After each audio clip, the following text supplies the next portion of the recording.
오늘 하나님의 말씀 함께 읽도록 하겠습니다. 사도행전 3장 1절에서 10절까지의 말씀입니다. 함께 읽도록 하겠습니다. 어느 날 오후 3시 기도 시간에 베드로와 요한이 성전으로 올라가고 있었습니다. 사람들이 태어나면서부터 걷지 못하는 사람을 메고 오는데 그들은 그가 성전에 들어가는 사람들에게 구걸할 수 있도록 아름다운 문이라는 성전문에 그를 날마다 앉혀 놓았습니다. 그는 베드로와 요한이 성전으로 들어가는 것을 보고 구걸했습니다. 그러자 베드로가 요한과 함께 그를 주목하면서 우리를 보시오라고 말했습니다. 그는 그들에게서 무엇을 얻을까 하고 그들을 쳐다보았습니다. 베드로가 은과 금은 내게 없으나 내게 있는 것을 당신에게 주겠소. 나사렛 예수 그리스도의 이름으로 일어나 걸으시오라고 말하고 그의 오른손을 잡아 일으키니 그의 발과 발목이 곧 힘을 얻어 뛰어 일어나 걷기 시작했습니다. 그는 걷기도 하고 뛰기도 하며 하나님을 찬미하면서 그들과 함께 성전으로 들어갔습니다. 모든 백성이 그가 걸어다니는 것과 하나님을 찬미함을 보고 그가 성전 아름다운 문에 앉아 구걸하던 바로 그 사람임을 알아보고 그에게 일어난 일로 인해 몹시 놀라며 이상하게 생각했습니다. 아멘. 오늘 말씀은 오순절 성령 강림 사건 이후로 복음이 전파되는 가운데 있었던 한 가지 사건을 기록하고 있습니다. 그 시작은 이렇게 시작하죠. 1절입니다. 어느 날 오후 3시 기도 시간에 베드로와 요한이 성전으로 올라가고 있었습니다. 라고 말씀합니다. 여러분, 오늘 본문은 태어날 때부터 걷지 못하는 장애를 가졌던 사람, 그래서 평생 구걸하면서 살아야 했던 사람이 베드로와 요한을 통해서 하나님의 능력으로 다시 일어날 수 있게 되고 하나님을 찬양하게 되는 놀라운 기적을 담고 있죠. 그런데 누가라는 이 사도행전을 기록했던 역사가이자 의사였던, 굉장히 이 기록을 꼼꼼하고 자세하게 중요한 부분들을 잘 기록했던 이 누가라는 사람이 이 기적의 사건을 다루면서 첫 번째로 잊지 않고 기록한 것이 있습니다. 그것이 바로 무엇이냐면 언제 어떻게 이 놀라운 기적의 사건이 시작되었는지를 소개하고 있다는 것이죠. 1절에 베드로와 요한이 오후 3시 정한 기도 시간에 기도하기 위해서 성전에 올라가고 있는 중이었다라고 말씀하고 있어요. 여러분, 사도행전은 성령이 임하여서 놀라운 기적과 말씀이 흥왕해가는, 복음이 퍼져나가면서 일어났던 놀라운 이야기들을 담고 있죠. 그런데 그 일의 시작이 어디에서부터 비롯되었는지를 누가는 기록하고 있다는 것입니다. 가장 먼저는 예수님께서 말씀하시고 약속하신 성령님을 하나님 아버지께서 실제로 보내주심으로써 이 모든 약속의 말씀들이 성취된 것이지만, 이 놀라운 이 역사들은 예수님께서 말씀하신 그대로 마가의 다락방에 모여서 간절히 기도하며 이 약속한 성령을 기도했던 사람들로 인해 성취되기 시작했다라는 것이죠. 사도행전 1장 14절에 말씀합니다. 그들은 모두 그곳에 모인 여자들과 예수의 어머니 마리아와 예수의 동생들과 함께 한 마음으로 기도에 전념하고 있었다라고 말씀해요. 제자들과 예수님을 사랑했던 모든 제자들은 한 마음으로 함께 약속하신 성령을 구하며 기도하고 그것에 전념하고 있었습니다. 그리고 기도에 전념했던 이들 위에 약속하신 성령님이 임하셨죠. 그 이후에 방언 사건이 일어나고 베드로의 설교로 인해 3천 명이 동시에 돌아오는, 그래서 능력 행함이 계속해서 퍼져나가기 시작하는 그런 현장 가운데 예수님의 제자들이 살아가고 있었던 것입니다. 그러나 마가 다락방에 모였던 약 120명의 사람들은 너무나 잘 알고 있었어요. 베드로는 예수님을 3번이나 부인했던, 목숨을 걸고 예수님을 떠나지 않겠다라고 했던 자신의 말을 스스로 부인하며 비신했던 과거의 자신이 어떻게 다시 변화되었는지를 너무나 잘 알고 있었어요. 자기의 능력이 아니라는 것, 자기의 믿음이 아니라는 것을 너무나 잘 알고 있었죠. 그렇게 이제 성령이 임함으로 쉴 새 없이 사람들이 이 제자들을 만나기 위해 달려들었을 것입니다. 그리고 많은 병자들과 이 소망을 잃어버렸던 사람들이 마치 예수님께 나아갔던 것처럼 이 120명의 성령 공동체 가운데 몰려들었다는 것이죠. 그래서 그들을 먹이고 입히고 그들을 치유하고 기도하는 것만으로도 너무나 정신이 없었을 것이고 자만해지고 교만해질 수 있는 위협 가운데 그들이 노출되었다라는 것이죠. 그러나 여러분, 그들이 이 예수님의 제자들이 이 상황 가운데서 놓치지 않고 계속해서 행하고 있던 것이 무엇이었는가? 그것이 바로 기도라는 것입니다. 특별히 오늘 말씀을 보면 1절에 예수님의 제자들이 정한 시간에 기도를 드렸다라는 것을 알 수 있습니다. 여러분, 사도행전, 복음이 퍼져나간 그 자리에는 항상 기도가 함께 있습니다. 제자들은 한번 강력한 성령을 받고 그냥 이 성령의 능력을 행하기만 한 것이 아니었습니다. 한번 은혜 받았다고 자신에게 임한 은혜가 능력이 계속해서 이루어질 거라고 생각하지 않았어요. 기도를 소홀히 하지 않았습니다. 이들은 유대교 전통을 따라서 마치 다니엘이 그렇게 기도했던 것처럼 하루 3번의 기도, 오전과 오후와 저녁의 기도를 신실하게 행하고 있었던 것으로 보여지는 것이죠. 당연히 뿐만 아니라 예수님께서 무시로 기도하시고 새벽과 밤과 수시로 기도하셨던 그 기도의 모범을 따라 이들은 기도했을 거라는 것입니다. 여러분, 이 정한 시간의 기도의 능력이 얼마나 큰 줄 아십니까? 정시 기도를 드린다는 것은 그 사람이 얼마나 하나님께 순종하는 사람인지를 사실은 그대로 보여주는 증거입니다. 정한 시간에 기도를 드린다고 복을 받는 것은 아니죠. 그러나 정한 시간에 기도를 드리는 순종으로 하나님 앞에 매일매일 자신의 연약함을 쳐서 복종시키는 사람은요, 하나님을 깊이 경험하게 됩니다. 그리고 하나님과의 관계가 깊이 견고한 관계로 이 관계가 이루어지기 시작하는 것이죠. 하나님에 대한 신뢰와 믿음의 확신이 그 사람 안에 깊이 뿌리박히게 되는 것입니다.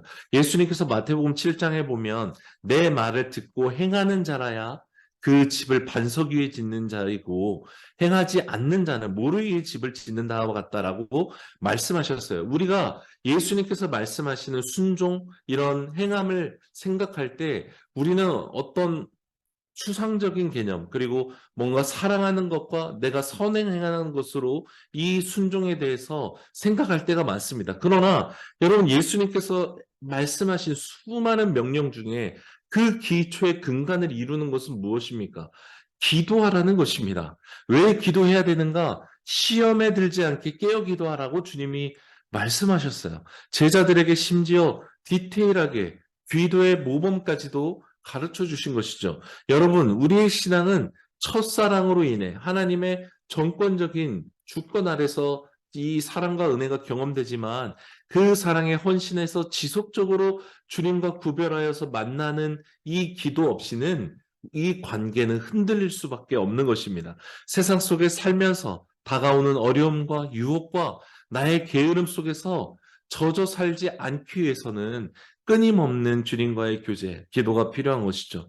아무리 바쁘고 피곤해도 새벽을 깨우고 정한 시간에 기도를 지키는 사람은 반석 위에 집을 짓는 것처럼 하나님 안에 그 사람의 믿음이 견고하게 서게 되는 것입니다. 그래서 비바람이 불어도 폭풍우가 쳐도 흔들리지 않는 것입니다. 신앙이 흔들리고 자라지 못하고 우리의 믿음이 희미해지는 것은 바로 주님과의 이 신실한 관계의 경험이 없기 때문에 그런 것이죠. 그 기초의 근간이 바로 기도입니다. 우리는 순종을 이야기할 때 다른 어떤 것보다 이 기도의 부르심 앞에 순종해야 합니다.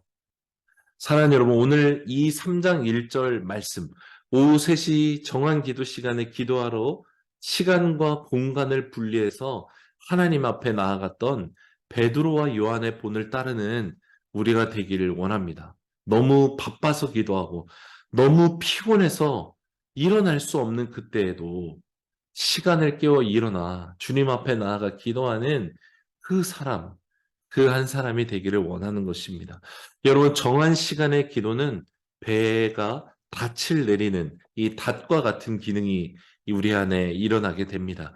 평안할 때는 닻을 내린 배나 닻을 내리지 않는 배나 티가 나지 않습니다. 그런데 비바람이 불고 폭풍우가 치기 시작할 때 닻을 내린 배는 이 닻으로 인하여서 어느 정도 바람에 흔들리고 이 위협을 당할지 몰라도 떠내려가지 않습니다. 그러나 이 기도의 닻을 내리지 않는 그리스도인은 위기 가운데 죄악의 유혹 가운데서 그냥 쓸려 내려가 버리게 된다라는 것이죠. 기도로 믿음의 닻을 주님께 꽂아서 내려버린 사람은 어떤 풍파에도 주님을 붙잡는 것입니다. 믿음으로 위협받지 않는 것이죠. 가장 먼저 주님을 찾게 되는 것입니다. 정한 시간의 기도, 이 거룩한 부르심과 명령 앞에 순종하여 결단하는 저와 여러분 되기를 간절히 원합니다. 이제 베드로와 요한이 정한 시간의 기도를 들어가는 길에 이 성전문 앞에서 나면서부터 구걸하던 장애인을 보게 되죠. 그리고 4절에 말합니다. 그러자 베드로가 요한과 함께 그를 주목하면서 우리를 보시오라고 말했습니다. 여러분, 정한 기도에 드린 사람이 이 똑같은 상황 가운데서 어떻게 반응하는지가 오늘 말씀을 통해 나타납니다. 확실하지 않지만 베드로와 요한이 성전에서 정한 시간에 기도를 드리러 간다면 오늘 이 장면, 이 나면서부터 걷지 못해서 구걸하는 장애인을 봤던 게 당연히 처음이 아니었을 것입니다. 그리고 아마도 성전 주변에는 이런 구걸하는 사람이 당연히 많이 있었을 것입니다. 그런데 오늘 특별히 이날에 두 사람의 눈에 나면서부터 걷지 못하던 사람, 더럽고 냄새나고 눈물로 얼굴이 짓이겨졌던 이 구걸하던 사람을 주목해 보게 되는 일이 벌어지게 되었다라는 것이죠. 여러분, 하나님께서는 성령의 사람들, 기도하는 사람들에게 특별히 보게 하시는 역사들이 일어납니다. 느끼게 하시고 하나님의 마음이 인식되도록 하나님께서 일하십니다. 그리고 하나님은 그를 통해 역사하시기 시작하는 것이죠. 이것이 바로 하나님이 이 시대 가운데 하나님의 역사를 이루어 가시는 놀라운 프로세스의 과정입니다. 여러분, 이 베드로와 요한은 주목해 보기는 것, 이것으로 끝나지 않고 행동하기 시작하죠. 6절과 7절에 베드로가 이렇게 말합니다. 은과 금은 내게 없으나 내게 있는 것을 당신에게 주겠소. 나사렛 예수 그리스도의 이름으로 일어나 걸으시오라고 말하고 오른손으로 그 사람의 손을 잡아 일으키더니 그의 발과 발목에 곧 힘을 얻어 뛰어 일어나 걷기 시작했다라고 말씀하고 있습니다. 여러분, 성전에 오르던 수많은 사람들은 이 미문에 앉아 구걸하던 장애인을 보았습니다. 그러나 그 누구도 이 사람의 손을 잡아 일으킬 생각을 하지 않았어요. 자기의 형편대로 이 장애인을 바라볼 뿐이었어요.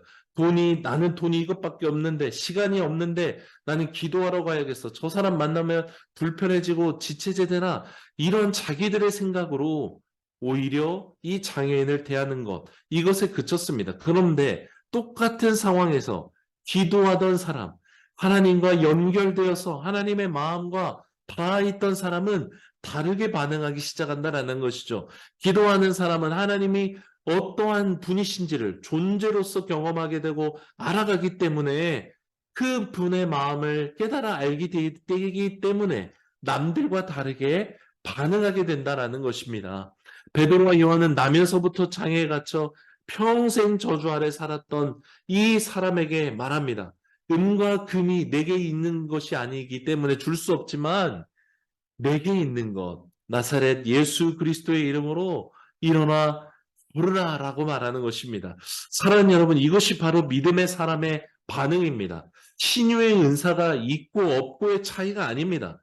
돈이 내게 있거나 시간이 내게 있느냐, 이런 유무의 차이가 아닙니다. 하나님의 사랑이 있느냐, 하나님의 마음이 있느냐, 그리고 주님께서 그 마음의 부담을 주실 때 순종할 수 있느냐라는 이 믿음의 문제인 것이죠. 기도하는 사람, 특별히 정한 시도와 같이 어떠한 상황에서도 하나님께 순종이 몸에 밴 사람은 이 하나님과의 교제가 깊고 두터워서 하나님께서 주시는 감동에 반응하고 하나님의 이 무한하신 이 사랑과 은혜와 능력으로 그 상황 가운데서 일할 수 있다라는 것입니다.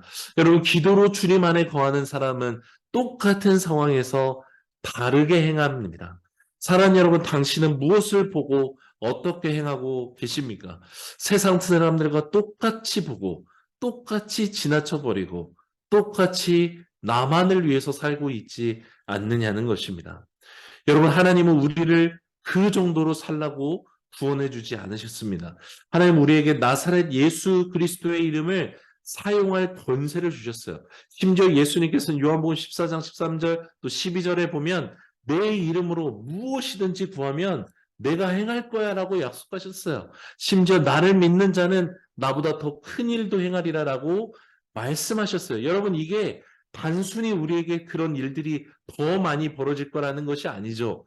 하나님께서 이 땅에 저주 아래 갇혀 사는 사람들을 얼마나 구원하길 원하시는지가 바로 이 말씀을 통해 드러나 있는 것입니다. 그리고 주님은 순종하여 오늘의 기도를 드리고 하나님의 말씀 앞에 엎드려 자기의 의가 아니라 주님의 의를 나타내길 원하는 사람을 통해 이 놀라운 일을 행하기를 원하신다라는 것입니다. 주님은 우리를 통해 이 놀라운 일을 행하고 사람들을 구원해내시길 원하시는 것이죠. 그래서 저주와 탄식과 슬픔이 그치고 8절에 이 구걸하던 사람이 일어나 걸으며 뛰며 하나님을 찬양했다라는 이 말씀처럼 온 열방 가운데 있는 수많은 사람들을 주님은 구원하기 원하시는 것입니다.